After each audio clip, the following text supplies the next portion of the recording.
ആ. നമസ്കാരം. ഉം. നമ്മൾ രാഷ്ട്രീയപരമായിട്ട് പല കാര്യങ്ങളും ചർച്ച ചെയ്യുന്നുണ്ട്. ഉവ്വ.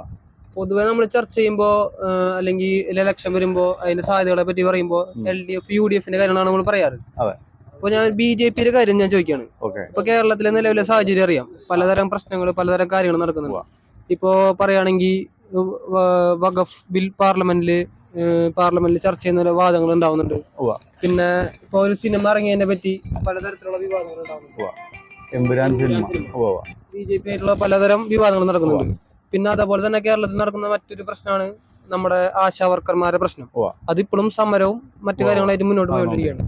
അപ്പോ ഇത്തരത്തില് കുറെ സാഹചര്യം നടക്കുമ്പോ ഇപ്പോ നമ്മുടെ BJP അടുത്ത ഇലക്ഷൻ വരുമ്പോ BJP ഇതിന്റെ കാര്യങ്ങളിൽ പലതിലും സ്വാധീനം ചെലുത്തും പല കാര്യങ്ങളും നടക്കുന്നുണ്ട്. സുരേഷ് ഗോപിയിലെ ആശാ വർക്കർമാരെ പോയി കാണുക, അങ്ങനെ പല കാര്യങ്ങളും നടക്കുന്നുണ്ട്. ഇത്തരത്തിൽ ഈ കാര്യങ്ങൾ നടക്കുമ്പോ ഈ അടുത്തൊരു ഇലക്ഷൻ വരുവാണെങ്കിൽ BJPക്ക് കേരളത്തിൽ അവരെ മാക്സിമം എത്ര സീറ്റ് പിടിച്ചെടുക്കാൻ അല്ലെങ്കിൽ എത്ര ചാൻസ് ഉണ്ട് അവർക്ക്? അത് എന്താണ് ജോൺസന്റെ കാഴ്ചപ്പാടിൽ തോന്നുന്നത്? ഓക്കെ. അപ്പൊ നമ്മള് ഇപ്പോഴത്തെ അവസ്ഥ പറയുകയാണെങ്കിൽ BJPയുടെ പുതിയ പ്രസിഡന്റ് രാജീവ് ചന്ദ്രശേഖർ ഇവിടെ സ്ഥാനമേറ്റു. അപ്പൊ നമ്മൾ ചോദിച്ചത് മാക്സിമം എവിടെയും വരെ എത്തും എന്നുള്ളതാണ് ചോദ്യം, അല്ലേ? അപ്പോൾ നമ്മുടെ ഒരു കാൽക്കുലേഷൻ കണക്കൂട്ടലാണ് പറയണത്. കാരണം മാധ്യമങ്ങൾ എന്ത് പറയുന്നു, രാഷ്ട്രീയക്കാർ എന്ത് പറയുന്നു, ചാനലുകാർ എന്ത് പറയുന്നു അല്ല.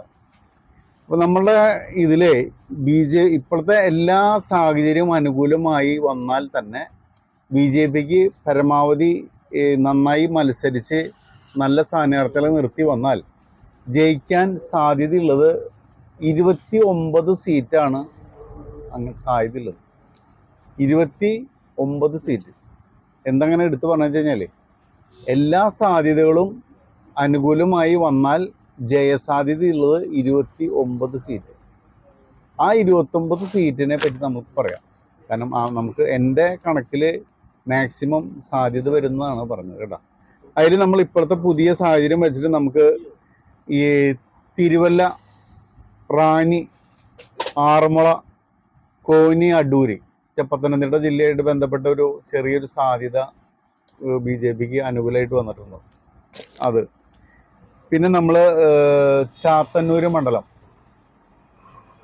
പിന്നെ തിരുവനന്തപുരം വട്ടിയൂർക്കാവ്, ആറ്റിങ്ങൽ, പാറശാല, കഴക്കൂട്ടം, നേമം, കാട്ടാക്കട, വർക്കല. പിന്നെ നമ്മൾ ആലപ്പുഴയിലേക്ക് പിടിക്കുകയാണെങ്കിൽ കുട്ടനാട്, കായംകുളം, മാവേലിക്കര, ചെങ്ങന്നൂർ. ഇനി നമ്മൾ പാലക്കാട് നോക്കുകയാണെങ്കിൽ പാലക്കാട്, പിന്നെ ഒരു നല്ലൊരു മത്സരം കാഴ്ചവെക്കാൻ ചാൻസ് ഉള്ള സ്ഥലം മലമ്പുഴ.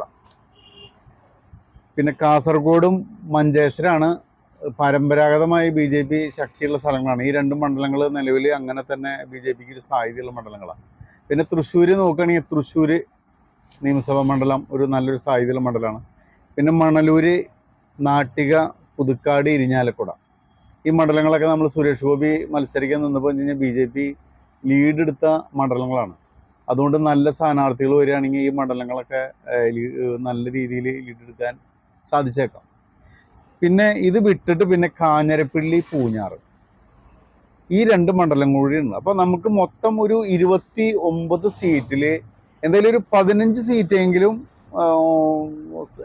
പിടിച്ചെടുക്കാൻ ഒരു പക്ഷേ സാധിച്ചേക്കാം. BJPയുടെ മസിൽ പവർ അവരെ തൃശ്ശൂർ സുരേഷ് ഗോപി ഒക്കെ വന്ന് പിടിച്ചെടുത്ത പോലെ മൂവ് ചെയ്യുകയാണെങ്കിൽ 29 സീറ്റിൽ അവർക്ക് ജയിക്കാൻ ശ്രമിക്കാം. എന്തായാലും ഒരു 15 സീറ്റെങ്കിലും പിടിച്ചെടുക്കാനായിട്ട് സാധിക്കാം. പിന്നെ ബാക്കി നമ്മളിപ്പോൾ ഈ എന്താ പറയുക, കൊല്ലം ജില്ലയിൽ, ആലപ്പുഴ ജില്ലയിൽ, കോട്ടയം ജില്ലയിൽ, പാലക്കാട് ജില്ലയിലൊക്കെ നല്ല മത്സരം കാഴ്ചവെക്കുന്നു. പക്ഷെ ഈ മത്സരം കാഴ്ചവെച്ചെങ്കിലും എന്താ പറയുക, ജയിക്കാൻ പാകത്തിനുള്ളൊരു സാഹചര്യത്തിലേക്ക് എത്തണമെന്നില്ല.